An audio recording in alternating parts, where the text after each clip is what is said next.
All right, well, welcome everyone. People will keep on filtering in, but I'm going to go ahead and get started with a little bit of housekeeping. My name is Mara Welton. I'm the Director of Programs here at Slow Food USA, and I am thrilled today to have Truly Grass-Fed and Chef Edward Lee join us for this amazing Slow Food Live. We are going to talk a little bit about what Slow Food USA is, and then a little bit about Truly Grass-Fed, and then Chef Edward Lee, and then he will take it away and tell us all about these compound butters that he's going to make for us. Hi, Chef. All right, Slow Food USA is a worldwide grassroots organization. We cultivate nationwide programs and a network of local chapters, and we host educational events such as this one, advocacy campaigns, and we try to build solidarity, and good, clean, and fair food for all is what we are trying to achieve. Today, we are so lucky to be joined by our partner, Truly Grass-Fed. They're a premium brand of Irish dairy products crafted with integrity and care for people, animals, and the planet, which are some slow food values that we can all agree on. Truly Grass-Fed was introduced to the US in 2019, and the distinctively creamy and delicious butter and cheese are made from cows that are 95% grass-fed. They're non-GMO, project verified, animal welfare approved by a greener world, and free from growth hormones and antibiotics. They are a 1% for the Planet member, donating 1% of its annual revenue to Slow Food USA. And we are just so grateful for this partnership. So thank you for supporting this work. And to the reason we're all here is Chef Edward Lee. Is Brooklyn born. He owns 610 Magnolia and Whiskey Dry in Louisville, Kentucky. And he acts as the culinary director at Succotash in National Harbor, Maryland, and also Washington, D.C. And these are places where compound butter recipes enhance the flavor of many of his dishes. He's also an award-winning author, Buttermilk Graffiti and Smoke and Pickles, one of my favorites, actually. And he hosted the TV show Mind of a Chef and wrote documentary Fermented. He's a renowned community activist and created the Lee Initiative to create more diversity and employment opportunities in the restaurant industry. He was recently awarded the Muhammad Ali Humanitarian Award in 2021. So congratulations, Chef. And I'm going to just remind folks that actually the recipes from today will be on the Slow Food USA website. If you go to slowfoodusa.org/Chef Lee, you can find the recipes there, and they can print them as well. All right, Chef Lee, why don't you take it away? All right, thank you so much, and thank you, Whole Foods. Thank you, Truly Grass-Fed. I've been having a lot of fun with these because these butters are truly delicious, and so is their cheese. It's kind of addicting. So I've been eating a lot of cheese and butter lately, and I wanted to show you what the potential that you have with compound butters.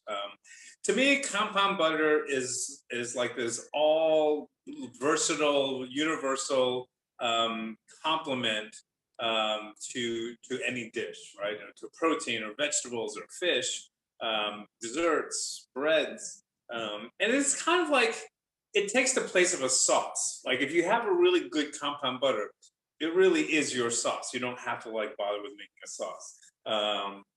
So you can get really creative with compound butters. Obviously, like on a very simple letter, in a simple way, like just chopping up a bunch of herbs, mixing it into your butter is a compound butter. So technically, compound butter is any kind of aromatic or flavored butter, right? So again, you can just drizzle a little bit of honey, whip it into your butter, and you've got a compound butter, right? A little honey butter, which is very delicious. But I want to get a little creative with it, and you can take it out into different places. So, one of this is a butter that I call Calvi Butter, and it's nice because it bridges like, my background, obviously being Korean. I love Korean flavors, and I love all that, and it sort of bridges it to something that's a little bit more Western, which obviously we don't have butter in Korea, or at least it's not indigenous to Korea. But I love the mouthfeel of how soy sauce and sesame and garlic and ginger plays, very nicely on a steak. But then you can have it as with the mouthfeel of butter. which everything tastes better with a little butter in it. So this is something I came up with. It's not Korean. It's like my own twist on Korean butter. So it takes, and it's a little bit involved. And basically what I'm doing is I'm taking the flavors of a Korean Calvi marinade and I'm sort of injecting it into butter. And so there's two ways. So just to go back, there's two ways to flavor butter, right? You can use things that are solid or you can use things that are liquid. And so whenever you do that, it's just a little bit different than how you're going to go about it. For this one, I'm going to add a liquid to butter. So it's gonna require me kind of whipping or whisking the liquid into the butter because you want to kind of create an emulsification. So I'm going to take a little pot. And what I have is I have soy sauce and I have sugar. Now, if I just threw the soy sauce and sugar into the butter, you would kind of feel the grit and the texture of the sugar. So what I want to do is I want to melt it. So I've got a little bit of soy sauce that goes into a pot and sugar and sesame oil. Very simple, very easy. Now, I'm going to bring this to a little bit of a simmer. I don't want to boil it and reduce it. I really just want to heat it up until the butter melts, which will take like a few seconds. 2 minutes, 2 minutes. In the meantime, I'm going to now add my solid aromatics into a bowl here. So I've got 2 cloves of garlic, fresh garlic, and I love to microplane. Now, the thing when you make compound butter, and again, you can make a chunky compound butter, right? Stuff that has a lot of textures in it, or you can make something that's very smooth. And to me, this is a smooth compound butter. So what I want with the garlic, I don't want big chunks of garlic in there, because if you do, well, you're gonna bite into it and you're gonna get a big piece of raw garlic, which I like, but not everyone does.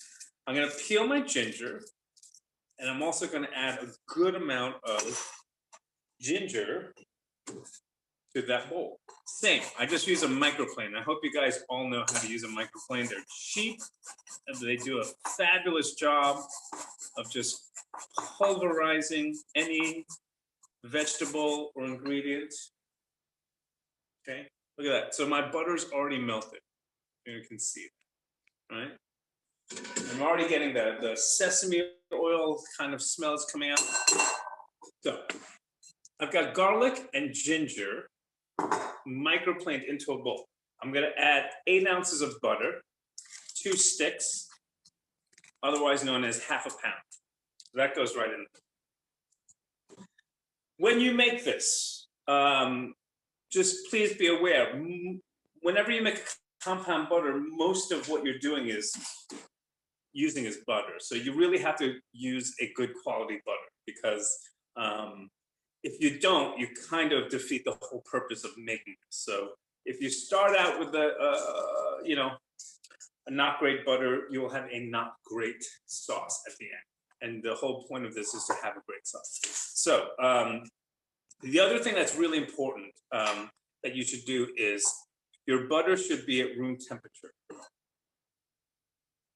If you can, leave your butter out overnight, and that will make it very, very soft. I didn't, so my butter's a little chillier than it should. Which is perfect, because what I'm going to show you is if your butter is a little bit chill, like you can't make a compound butter with cold butter. It has to be room temperature. So if it gets chilled, just cut it into small pieces and let it just sit out for an hour, and it'll be completely soft. So I got my ginger, garlic. I'm going to add my chopped scallions, and I want to chop this pretty fine. It's going to add a little bit of texture, a little bit of color to it, and a little bit of flavor.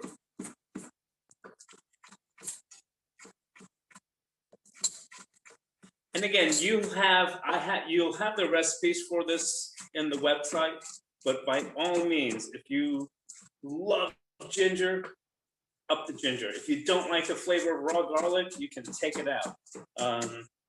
You want to put cilantro instead of scallions, by all means do so. These recipes are all guidelines. You make it once my way, you taste it. If you think it needs a little adjusting, by all means, go ahead. We're all here to have fun, to learn from each other, and make great recipes.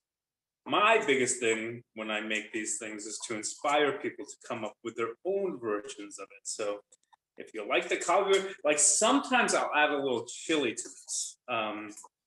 If you don't like chili, you don't have to, but if you like a little Calvi chili, then by all means add more chili to it. I want everyone to be inspired and come up with their own sort of take on Calvi butter.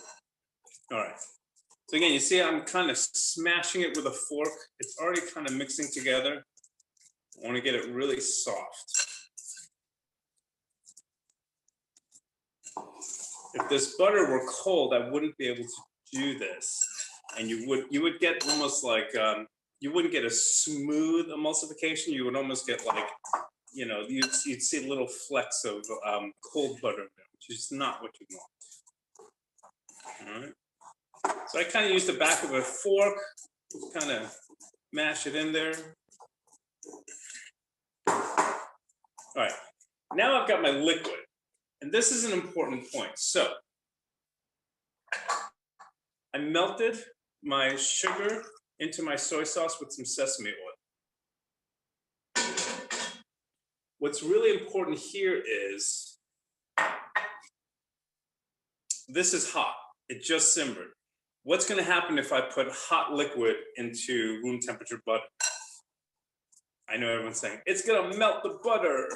You're not going to have an emulsification, but what you'll have is you'll have basically soy sauce flavored melted butter, which is also nice, but it's not what you want. So what we're looking for is a compound butter where the butter and the milk solids and the whey haven't separated, right? They're still together. And just all the soy sauce flavor, all the soy sauce liquid is going to be suspended in that butter. So it's a slightly tricky thing when you're using a liquid. So what we want to do is make sure this is chilled off a little bit. Tastes good. It has to be warm enough to melt the sugar. Once the sugar is melted, it's okay. Let it cool down. You still want, if it's ice cold too, it's not going to emulsify very well. So you want it a little bit warm. It's really like just slightly warmer than room temperature. Almost like the temperature of a cup of tea after it's been sitting around for about a half an hour, right? Where it's like, it's still warm, you know, but it's definitely not, it's not steaming at all. All right.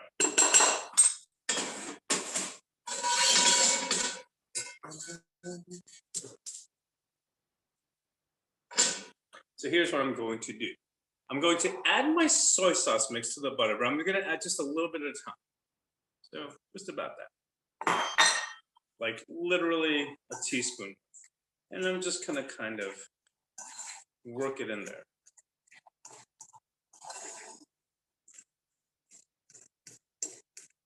And you'll see, it actually is quite a bit of liquid. Once you start doing it, you'll think, oh my goodness, all this liquid is not going to go into the butter. But it actually will. Once that butter gets a little bit soft, I'm going to start with my whisk. I'm going to add a little bit more. I do it in like 3 or 4 batches. I'm going to take my whisk and slowly. You don't have to. Like I actually don't like using a KitchenAid or whip attachment with this because it's almost too much. You really are just kind of working it and then giving it a little spin. Get all the stuff that sticks to your whisk out. Okay. And one more little spoon.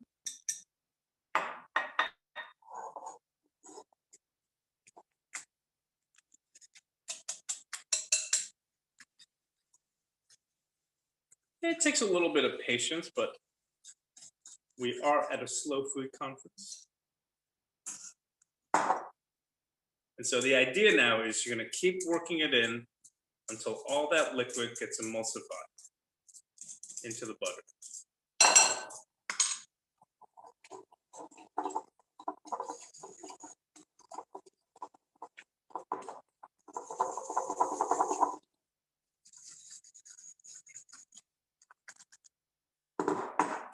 And then the last of the soy sauce goes in.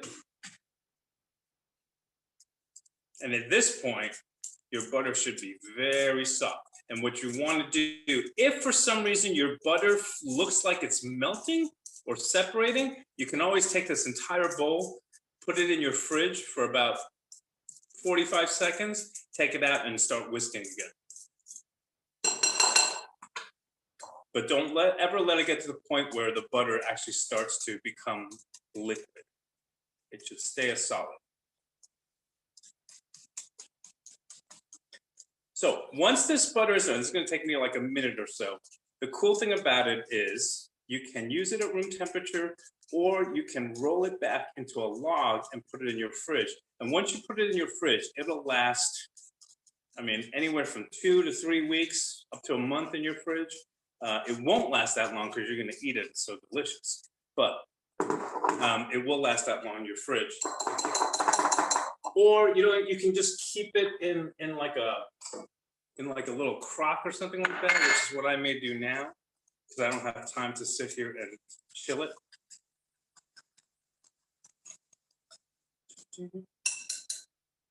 So there it is. This is your Calvi compound butter. Make sure we get all the good stuff.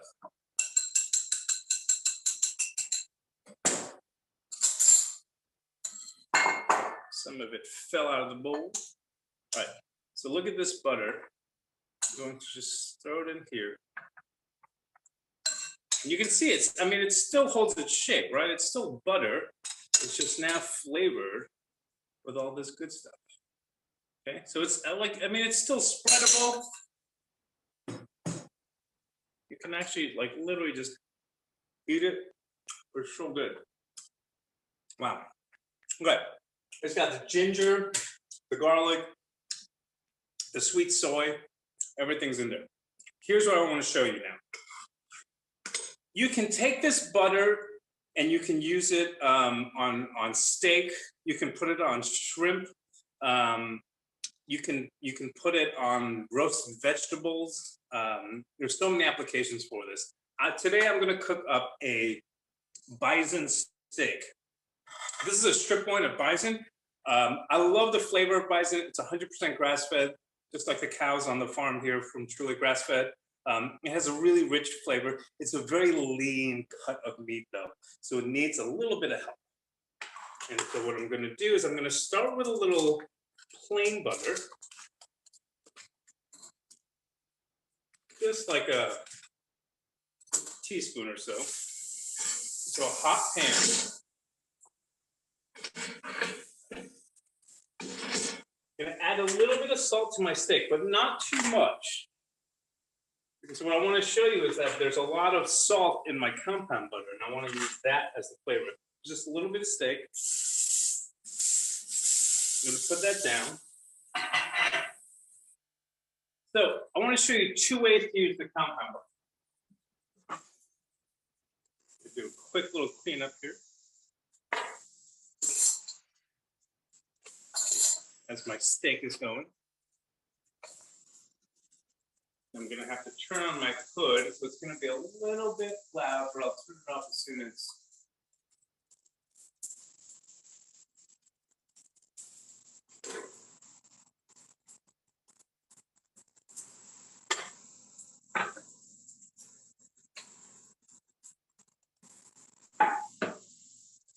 So the one thing I'm going to show you is as I'm cooking my steak,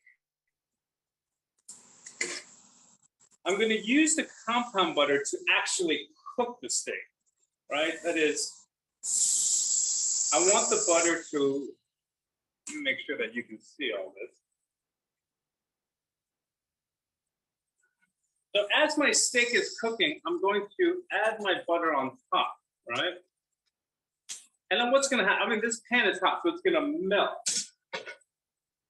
And so that's okay. All the sauce, the juice, and the garlic and ginger is all going to melt. And then what you're going to do is, as you're cooking this, you're just going to keep basting your steak with all that goodness.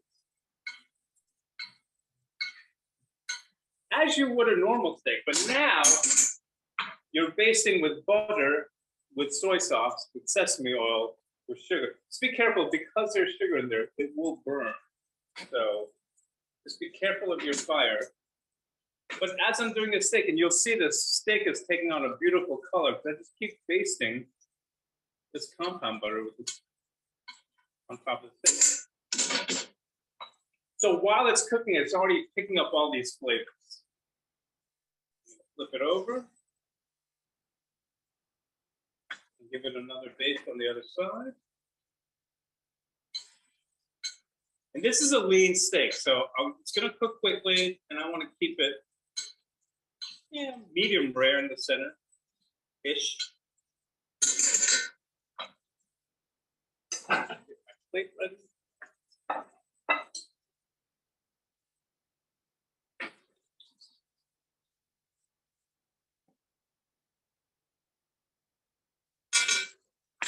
Turn my heat off. Give it more quick base.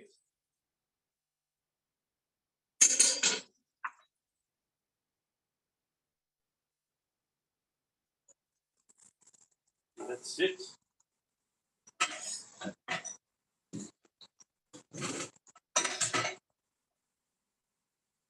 My steak is ready. Now, you may think we're done because it's got things, but we're not. The other way to use compound butter, which I love to sort of finish off the meal, is you take the butter while the steak, like right before you're gonna serve it. What I do is take a nice little dollop of butter. And remember, if you do, create a log or chill this butter, before you use it, you gotta bring it back out to room temperature. Because you don't want to put a cold brick of butter on a nice warm steak. You really want a soft butter on that. So then what I'll do is I'll take a nice spoonful of this butter, and I will put it right on top of this steak. Right? And that becomes your sauce. Right? So you don't need a sauce. You literally, and the beautiful thing about it, and as I'm talking, you will see probably the butter just kind of melt. And so you have this butter two ways.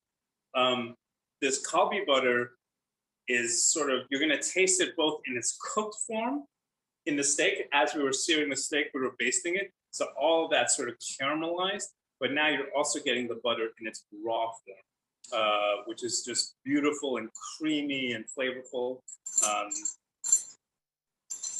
And that's my grilled bison steak with Calvi butter.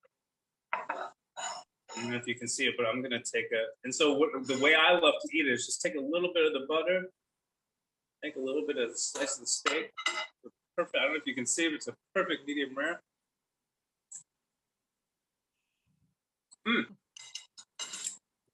It's delicious. I'm gonna save that for later. That looks wonderful, Chef. I'm wondering if we can ask you a couple questions before we move to the next recipe. Yes, sure. I'm gonna clean a little bit, and All you right. ask away.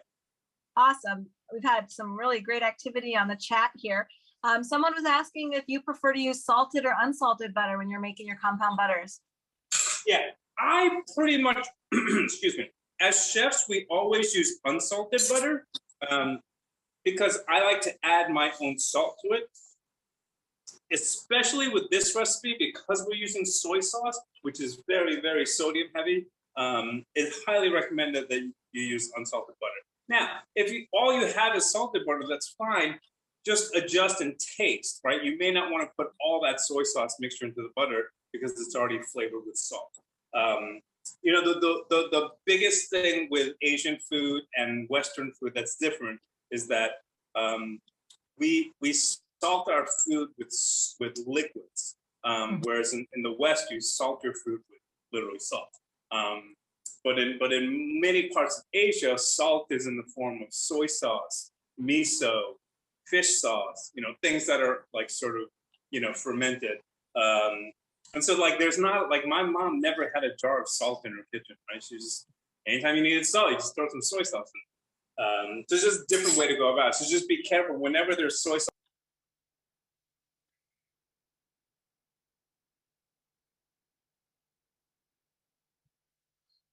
Great, thank you. Let's see, we have another question from, someone says they always seem to burn butter when they try to use it for searing a steak. What temperature should the pan be to avoid that? Or do you have suggestions for, Hear me? oh, yep, we can hear you now. Okay. Thank you. Did you have any suggestions for not burning the butter when you're using it to sear a steak? Say again, for not burning the butter? Yeah, when you're using butter to sear a steak. Yeah, so here's the thing. You don't have to sear a steak on hot. You can sear a steak on medium and medium hot. The idea that your pan has to be screaming hot doesn't, your steak is still going to caramelize either way. It just takes a little bit longer.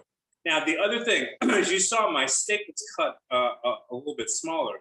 If you have a thick, like, 1.5 inch thick ribeye steak, it's going to be different. It's going to take a lot longer. But what I always do with that is I get the sear, on my steak. I get the flavoring, I baste it all. And then what I'll do is I'll take it out of the pan and put it into like a, like one of these pans, like a cookie sheet or a sheet pan. And then I'll finish it in an oven. Because I don't like finishing steaks on the stove if it's too thick, because what happens is, while you're waiting for the center to get to the temperature you want, you're burning the outside. So what happens is if you do that and you put it in a 380-degree oven, you're going to slowly sort of get the temperature you want on the interior, but you're also not going to add any more burn or sear on the outside.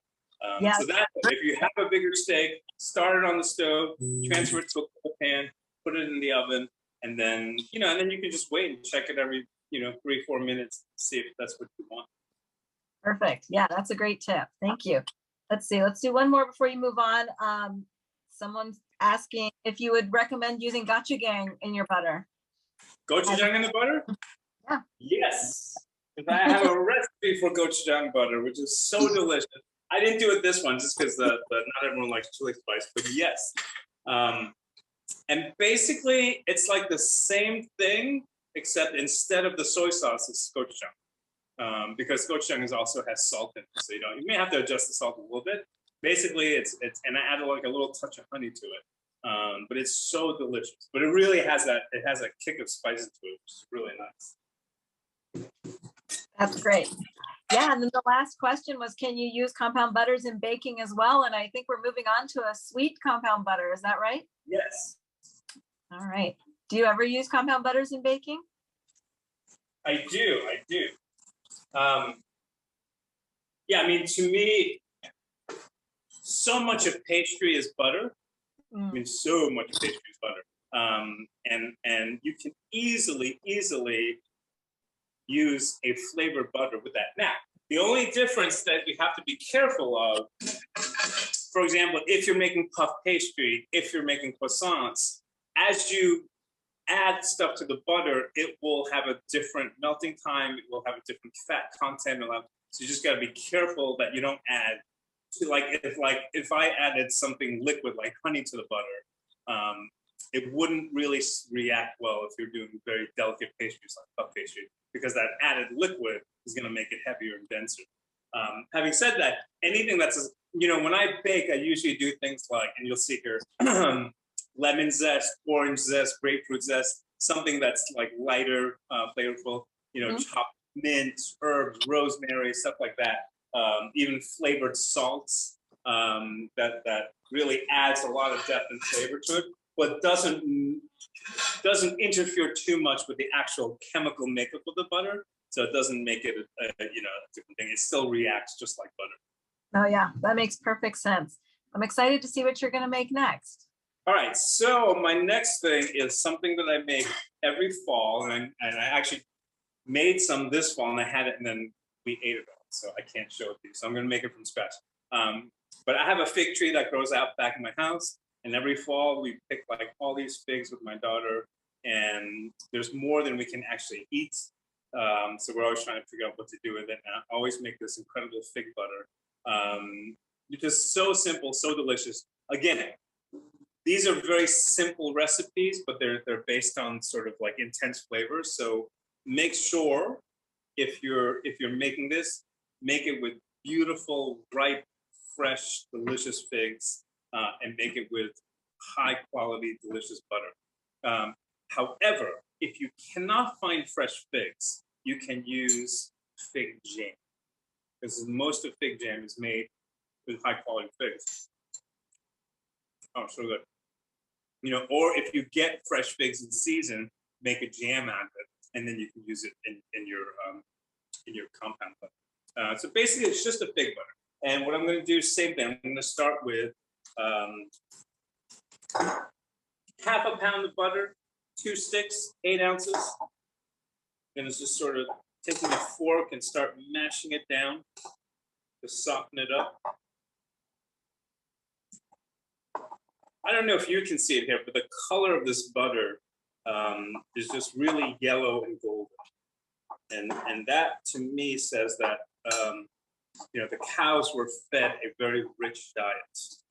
And it gives the butter more flavor and more texture and more creaminess. One way you can tell, if you buy a butter and you open it up and it's pale, almost white, chances are that cow was not fed a diet that was very high in nutrients. And milk is something that is so pure that it really does matter what the cows are being fed. Okay, so we've got that. And I'm going to add about 4 or 5 fresh figs. And I'm like literally just like chopping them.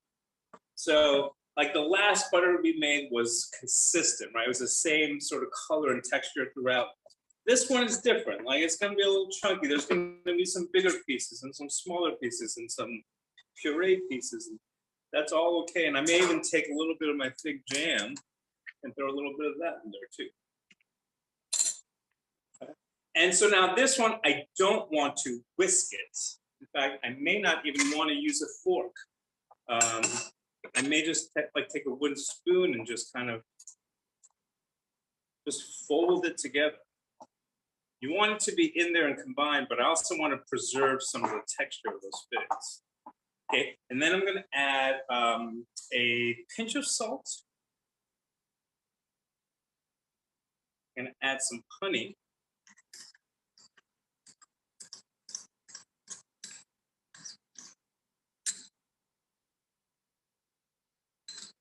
And then I'm going to do a little bit of orange. This is a tangerine, so I'm going to do a little tangerine zest, which is perfect because the tangerine is the perfect size for the amount of zest of it. Like an orange has too much zest for this recipe. The tangerine being so small and compact, it's kind of like the perfect amount. So zest it all over. You notice, like when I zest, I'm not going back and forth. I really try and zest it once and then spin it, zest it once, right? Because really what you want is just that tiny, tiny little surface area. If you go back and forth a few times, you're getting the bitter pith. I just want that sort of oil and that shiny coating on the outside. Oops. All right. So orange zest, and no orange juice, just the zest, honey, and figs. Pinch of salt. I'm just going to start working my butter. And this looks, when you're it looks so pretty. And I love it because figs have this like, they're sweet, but they've got some umami. You guys all know what umami is. Like it's got some like earthiness, can like borderline savory. It's so delicious. I work that in. I love these as you can put them in like little mini jars and give them out as gifts to people. And then when you're done, there's so many ways to sort of use this. And I'll show you the simplest thing, but I'm just gonna make toast. But it makes your toast so good. Like it's not it becomes something other than toast. You can't even call it toasted. It's so good. But that's it. You see? Like that's it. It's got, I don't know if you can see it, it's got texture, you can see it, you cannot. When you roll this up into a log and then you cut slices of it, it's so pretty. And so like, I'll just do this. I'll take some regular butter. This is a griddle pan, so I'll throw it into a griddle pan. I'll just make like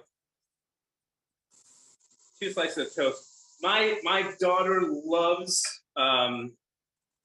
this fig butter on pancakes, which is a great way to use it. And she'll even eat it with like fig jam, the fig butter pancakes, and she won't use any maple syrup, which is nice because I'm always trying to cut out the sugar that she's eating because she eats a lot of sugar, as all kids do.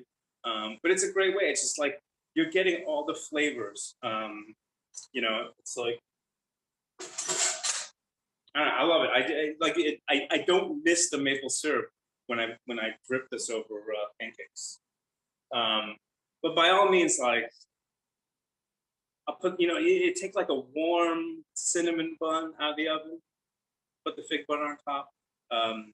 Croissant, like a nice warm, like get a nice croissant from your local bakery. Just warm it gently. And then with these compound butters, especially with pastry, it's so nice when they're just a little bit warm, especially as we head into like cooler weather. You know, just get a little bit of warmed up croissant, kind of split it, and just let the fig butter just melt in there. It's heaven. Even a Pop-Tart. We have sometimes done that where we have warmed up a Pop-Tart and put some fig butter on top of it, and it's delicious. So there's so many ways to use this. And I like figs because it has texture and it kind of works with the creaminess of the butter. You know, there's so many fruits that you can make, and I mean, basically, if you find a good quality jam, you can make this out of it. You know, like marmalade butter and strawberry butter. All those are delicious. But you gotta use a good quality jam. You gotta use a good quality everything.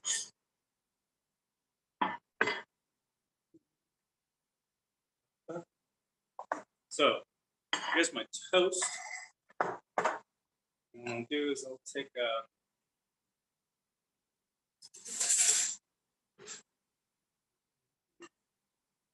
you'll see how quickly this sort of melts. Just spread that fig jam compound butter right over that toast. And truly, this does get better as it lasts. So like the fig and the butter sort of come together more. So I love making this and like not even eating it for like 2 or 3 days. And just letting it sort of come together in the fridge and then taking it out. Now you do have to be careful because this is, we haven't cooked the figs, so they are fresh. So it's just got more enzymes in it. It will be more perishable than say the other butter. But again, if a helping of this lasts more than a week in your house, I would be shocked because it just doesn't, not in my house. Anyway, now I'll put a little fresh fig on top just for that, but that's it. Fig butter, fig compound butter on toast. Chef, that's beautiful. There's tons of enthusiasm in the chat for this butter. Everyone's very enthusiastic about the figs. And there's a couple of questions. You gotta try it. You gotta try it.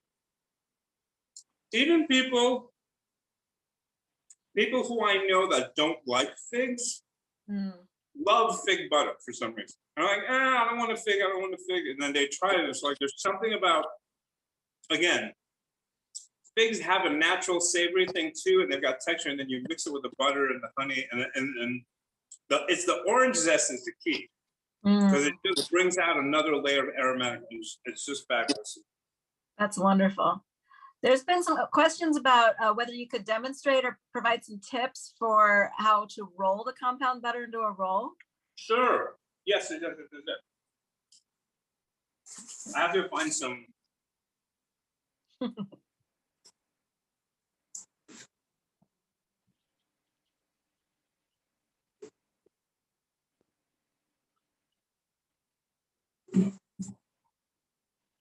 don't know if I have any.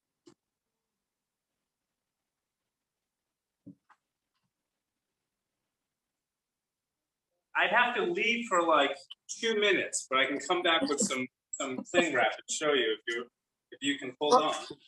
Or could you describe what you would do? Yeah, I mean, it's very simple. I always usually have stuff here.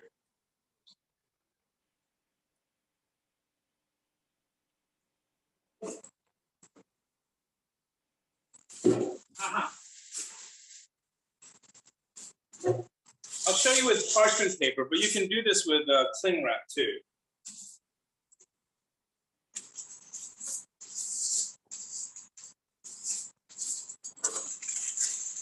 And I don't know how well you're going to see me, but let's do our best.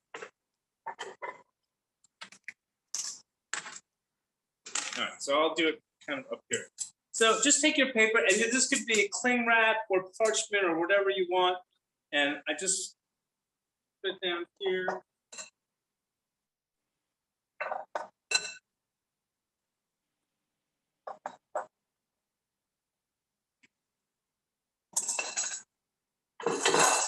So the important thing is, like, you don't have to get your hands dirty. So what I do is, obviously this is not in the shape of a log, but I will kind of flip it over. And then once you have that first turn, you kind of just start pressing down with it. And, obviously this is very malleable. So you just kind of push it around, you kind of pinch the edges. And you can see how it's already turning, and then you can open it up and make sure it looks like a nice block. What you don't want are sort of air pockets and holes in there, right? So you want that. So then just kind of go, and then you keep rolling it. And every time you roll, you pinch the ends to make it, and then you kind of want to push down any kind of, if you see any air pockets, just want to take them out. Just roll one more, pinch the ends, roll one more, pinch the ends.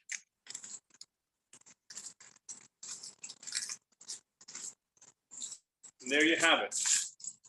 It's an easy butter roll. You chill that in the fridge, and once it's chilled, you unwrap it and it'll be a nice log. You can keep it, however way you want it. And this works with cling wrap, it works with parchment, pretty much anything. And it's so beautiful when you take it out. Yeah, that is very helpful. Thank you for demonstrating that. You're welcome. There's a lot of questions about other flavor pairings and any wine pairings you can suggest that would go well with the savory butter, and then any other things you'd suggest to include in the butters as other ideas. Yeah, so for this savory butter, the Calvi butter, it's got a little spice to it. It's very rich. It's very intense. I would go with a wine like a Zinfandel or a Syrah, maybe even like an Australian Shiraz. That's going to match that boldness. You don't want something that's you don't want a Burgundy. No, I love Burgundy, but it's just going to fall flat against that intense spice. So yeah, any thick, rich, juicy things. With the fig butter, man, there's so many things you can do with it. Obviously, most of the time I use this butter for breakfast items in the morning. So I don't know how many of you are drinking in the morning, but if you do, you do go for it. But to me, like a glass of port, like a nice glass of like tawny port with this fig butter is the absolute perfect pairing. And you can have it in the morning, or you can wait till the evening and have it with a little bit of port. It's fantastic. Wonderful. Yeah, there's a lot of questions about the seasonal fruits and, people wanting to think ahead to do compound butters later on. And so maybe they have fruits that come into season at a different time of year than they want to do some gift giving with. So have you done some drying of some fruits or any freeze drying? Yeah, so, like right now, man, you could do like persimmon compound butters are fantastic. So good. Oranges are hard because there's so anything that has too much water in it is going to be hard because all that water can't be absorbed by the butter. So for example, you can't just use like raw oranges, chopped up oranges. It's not going to work. Pomegranates aren't good. There's just so much water in them that the seeds burst. But what you can do is cook your oranges down and make a marmalade, right?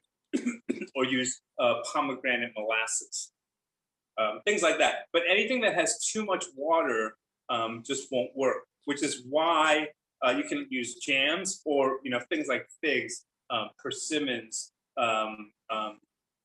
you know, and like making an apple butter is fantastic. Excuse me. Let me grab a drink of water. Yeah, I imagine Even you could like. if you go and do a pumpkin butter, and make a compound butter out of pumpkin butter is fantastic. And like, what you do, because again, if you just use raw apple, again, too much water. But what you do is, if you can use apple butter, make your whisk it and make your butter. And if you want to dice tiny little pieces of apple and then just add it to it for texture, that'd be great, because then you have this you have the apple flavor in your butter that's going to be rich and caramelized. And then as you're eating it, you'll get little tiny, textural pieces of raw apple in there, which would be fantastic. Or you can take your apple slices and just give them a quick sear, and put some cinnamon, a little nutmeg in there. It'd be beautiful. I haven't tried that, but that's actually a great idea. I might try that next. Yeah. What about, have you done any tropical fruits like mangoes and pineapples? I haven't. And again, most tropical fruits will be too wet. Yeah. Mangoes might work, but again, I would chop the mango and cook it down a little bit, and add some, add a little bit of honey, there's for example, banana makes wonderful compound butter, because again, it's sort of that thicker fruit, not as watery. So think of it that way. Tropical fruits are nice, but they tend to be very, very high in water content. So anything that's too watery, just cook it down, make a jam first, chill the jam, and then make it into a compound butter. That makes sense. You wouldn't have to worry about the fruits browning at all if you're using them fresh, like a banana. Mm-hmm. Correct. Yeah. No, because the other thing is too, as you're putting it in there, the butter is going to sort of keep it airtight. So it really is nice. Now it'll oxidize on the outside of it, but to me, like a brown banana butter, color-wise, it makes sense. And you throw you throw a little cinnamon in there, make it like a fall thing. That's great. Thank you. You're welcome. Oh, a question just came in about what types of cake or dessert would the fig butter pair well with? Oh my God. Yeah. Well, you know what I would do with the fig butter is I'm in the cake versus pie debate. I'm always a pie person. But you put, it's almost like if you took pecan pie and put the fig butter over the pecan pie, it almost is a substitute for the whipped cream, right? You do something that's a little bit more intense, and do that. I wouldn't necessarily put it on cakes, because to me cakes are light and fluffy, and they're almost a little bit like little mini ham pies with a little fig butter on top. Would be fabulous. Yeah, that's a great idea. And how long were the compound butters store in the freezer? Like if you wanted to gift give? Oh man, if you put it in the freezer, they'll last forever. Forever. Official answer. Ever, literally. But once you take it out of the freezer, you're gonna have to eat it, use it up pretty quickly. But within 2 weeks, it'll be fine. But that's what I do. Whenever I make these, I make them half a pound at a time, Okay. which basically makes a log like that. I mean, if you're a family of 4, this can go in 3 days. I mean, it's pretty quick, maybe. Yeah. Invite some friends over and they'll swallow it up pretty quick. And make a pie, just butter on your pie. That's great. What would you use your gochujang butter with?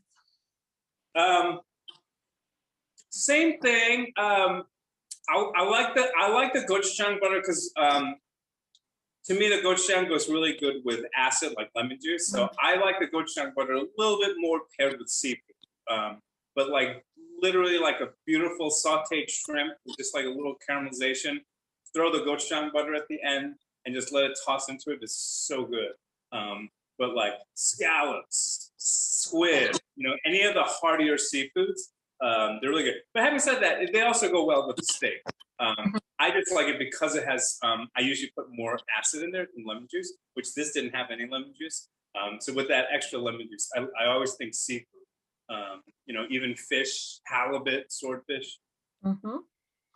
Yeah, that's wonderful. And what about when you're using fresh herbs? Is that okay? Can you use fresh herbs in these compound butters, or should you Yeah, be? yeah, yeah. I mean, fresh herbs is the easiest, simplest, you know, way to make compound butter. It's aromatic. It adds color. It's visually beautiful. It adds flavor.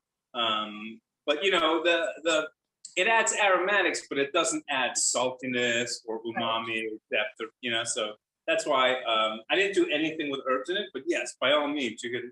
It's such an easy thing. Like tarragon butter is so fantastic to me because tarragon can be a little intense on its own, and I think people get afraid of tarragon. But you put that in butter, man, it's so good because the butter has this ability to take whatever it is and kind of soften it, and so it just kind of almost like softens the tarragon, so it's not so intense. I'm gonna turn off my fan here so you can hear me better. That's probably better. That's great. Someone was wondering about what type of cookware you like to use. You use cast iron for all of your cooking? Like I do a lot. I do a lot with cast iron. I feel like they're heavy duty. If you take good care of them, they last forever. Not to product place or anything, but this is I use a lot of stove, which you know they're pricey, but I mean, they're so easy to take care of. You just have to make sure to wipe them and clean them. But they will literally last your whole life. And I think that's a small investment. You know, a lot of the cheaper things that the pans, they'll warp, the handle falls off, and they don't conduct it. Whenever I look for pans, I look for heavy pans, and what I want is things that conduct heat evenly and quickly. So there's a thing that we say a lot in the restaurant business is like recovery time. So if I have a pan and I put a big cold steak on that pan, the pan's is going to cool. You know, imagine throwing an ice cube in something, right? It will make that thing colder by virtue of the temperature of the ice cube. So think about, you know, a 12-ounce steak is cold. And when you throw it into that hot pan, if you don't have a pan that's thick and heavy that can recover quickly. So if my pan's at 350 degrees and I put that cold steak in there, I want that pan, it's going to lower its temperature for a little bit, but I want it to get back up to 350 as quickly as possible. So very quick recovery time. And when you have like these thin pans, you know, like if you ever pick up a pan and it feels like a feather, don't ever buy it. It's not going to do it. And what happens anytime, whether it's 12 shrimp or a whole bunch of, you know, potatoes that you just washed in cold water, you put it in the pan and the pan gets so cold, and then it has a hard time getting back to temperature. In the meantime, you're not going to get a sear or caramelization on whatever you're cooking. It tends to sort of steam it a little bit, and then water starts to leach out, and you're not in a good situation. That makes perfect sense. Thank you. Yeah. I was intrigued with the first butter, how much liquid you were able to put in the butter. And there's a question here about using wine in the same way. Would you, can you do that? And would you have to heat it a little bit maybe? Or yeah, so I would do with wine, you can't, but you want to cook off the alcohol first. Oh, interesting. Because what you don't want, you don't ever want to have warm alcohol because it kind of burns your nose and actually makes you cough and choke, like choke sugar. So that's why you drink wine. You don't. It doesn't hurt your throat because it's chilled. But as soon as you heat it up, sort of that ethanol like escapes, and it's not a pleasant feeling. So anytime you're cooking with it, if you're going to cook with it and you throw it into a hot pan, it's gonna. And if you don't cook off the alcohol completely, it'll still be on your steak or whatever, and it'll be kind of steamy, and like when you go to smell it, you'll cough instead of having this beautiful thing. So if you want, I would take an entire bottle of wine, and also wine is very delicate, you know, it's not intense. And so you want to intensify the flavor of that wine to go into the butter. So what I would do is take a whole bottle of wine and almost reduce it by half. Okay. in the pat. Then chill it down completely because it's going to be really hot at that point. Chill it down completely again so it feels like tepid tea. Where you can stick your finger in it and it feels warm, but it doesn't burn at all. And then you can use it because you don't want, like, wine is very in the same way that it added sugar to the soy sauce. You Right. want almost a syrup when you're making compound butter. If you have straight liquid, it's just not going to take. It's too much liquid, and so Right. and wine naturally does have sugar in it. So as you cook it down, that sugar will intensify, and wine will turn into a syrup eventually. Sure. But you may want to help it along with a little bit of pinch of sugar or a little bit of honey, just to help it along a bit. But you want a nice, like, it shouldn't have the texture of water. It should be a little syrupy, and that's when you can add it to the butter. Wonderful. Yeah, that's great. Perfect tip. I think that makes a lot of sense. Makes it that consistency of the soy sauce you had at the beginning. Exactly, it's that same consistency where it's not like thick like honey, but it's somewhere in between. It's just like a little bit viscous, a little bit syrupy. Wonderful. Well, there's a lot of enthusiasm here. I know Shirley has said, I think compound butters would be wonderful on quick breads like pumpkin bread and things like Oh that. my God. Like your pancake idea. Yeah. I think that would be wonderful. Yeah, any kind of homemade breads with pumpkin butter or any kind of compound butter is delicious. That sounds good. And where can you point people in the direction of finding other ideas for flavors or other ideas for combinations? I mean, you can scour the internet, but also, like, Exactly. use your creativity and use your taste buds, and you're like, listen, anything that you like, you can make it into a compound. Almost anything can turn into a compound butter. You just have to manipulate it, right? Like, you can't make a lemon juice compound butter, but you can cook down lemons and make a lemon marmalade compound butter, right? So anything can be a compound butter. You just want to make sure that it's not too liquidy, the water content's not too high, and it's going to be able to emulsify with the butter.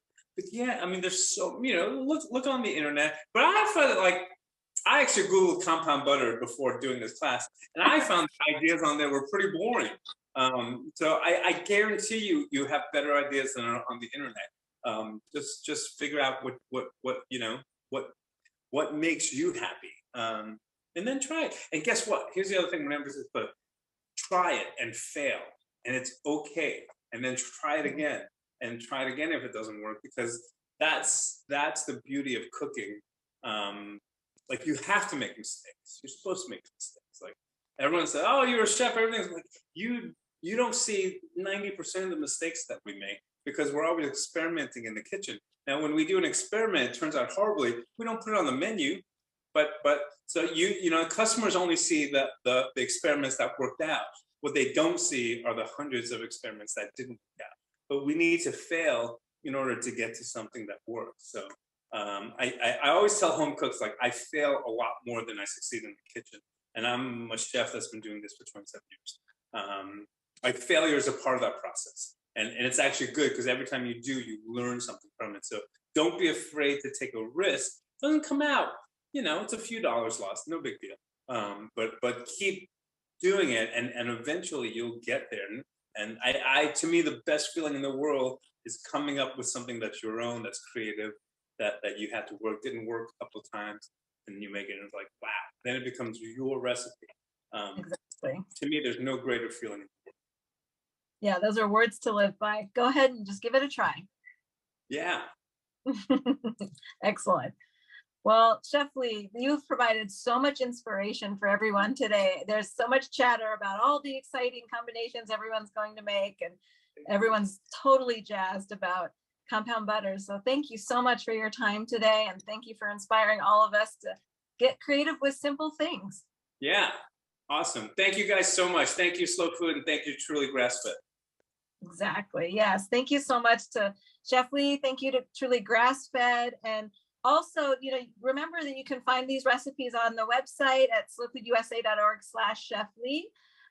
Print them out, try them, mark them up with some notes of all the combinations you did, so you have a nice archive of all the flavors that you're making, and share them with all your family and friends. We created Slow Food Live platform during the pandemic to bring these exact kind of things into people's homes. And there's a beautiful archive now of all the Slow Food Lives we've done in the past. I think there's some links there in the chat to go find where those are, and definitely check out Slow Food Lives as they come out. We have several a month, so definitely come back and check us out. I think there's a link in the chat for that live link to find us. And I guess I can just wrap it up and say thank you. Thank you everyone for taking time out of your day to join us. This has been really special. Thank you, everyone. Take care.